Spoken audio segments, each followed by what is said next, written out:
Myanmar మీద నుంచి భారతదేశం మీద విషపూరిత ప్రచారం చాలా రోజులు జరగడం, ఆ తర్వాత మోడీ కొట్టిన దెబ్బకి దారికొచ్చింది చూసాం. ఇప్పుడు మయన్మార్ తాజాగా కీలకమైనటువంటి ప్రకటన చేసింది. తమ భూభాగాలను భారత వ్యతిరేక కార్యకలాపాలకు అడ్డాగా మారనివ్వబోమని మయన్మార్ అధ్యక్షుడు యూమిన్ అంగ్ హ్లాయింగ్ పునరుద్ఘాటించారు.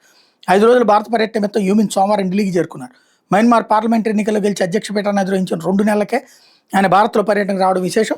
భారత్ భద్రతా ప్రయోజనాలకు విఘాతం కలిగించే కార్యకలాపాలకు మయన్మార్ని నెలవని కానివ్వం, పొరుగు దేశంతో మిత్రత్వం మాకు ముఖ్యమంటూ భారత ప్రధాని మోడీతో భేటీలో హ్లాయింగ్ స్పష్టం చేశారు. మోడీ హ్లాయింగ్లో ద్వైపాక్షిక సమావేశం వివరాలను తర్వాత భారత విదేశాంగ శాఖ కార్యదర్శి విక్రమ్ మిస్త్రీ మీడియాతో పంచుకున్నారు. ఏళ్ల తరబడి జుండా సైనిక పాలన తర్వాత మయన్మార్లో ప్రజాస్వామ్య ప్రభుత్వం ఏర్పడింది.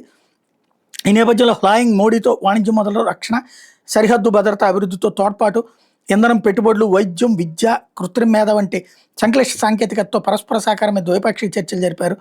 మయన్మార్ సార్వభౌమత్వం, అంతర్గత సమగ్రత భారత్ కట్టుబడి ఉందన్నటువంటి విషయాన్ని చెప్పుకొచ్చారు. అంటే ఇది మాల్దీవుల ఇష్యూ కాదు. ఆ మాల్దీవుల తరహాలను మయన్మార్ కూడా ఓవర్ యాక్షన్ చేస్తే మధ్యన. మయన్మార్ అంటే ఏం లేదు, మన బర్మా మనకు ఆనుకుని ఉన్నది బార్డర్. రోహింగ్యాలందరూ వచ్చేది అక్కడి నుంచినే కదా. ఇప్పుడు సైనిక జుంట అంటే సైనిక పరిపాలన ఇంతకాలం నడిచింది. ఇప్పుడు అక్కడ ఆంగ్ సాన్ సూచీ గెలిచిన ఆవిడని తీసుకెళ్లి జైల్లో పెట్టి ఎన్నికలు పెట్టి ఇప్పుడు మళ్ళీ ఇంకో సైనికాధికారి, మాజీ సైనికాధికారి ఇప్పుడు అధ్యక్షుడు అయ్యాడు. భారత్ లేకపోతే వాళ్ళందరికీ బతుకులేదు కాబట్టి భారత్ వచ్చాడు అనమాట.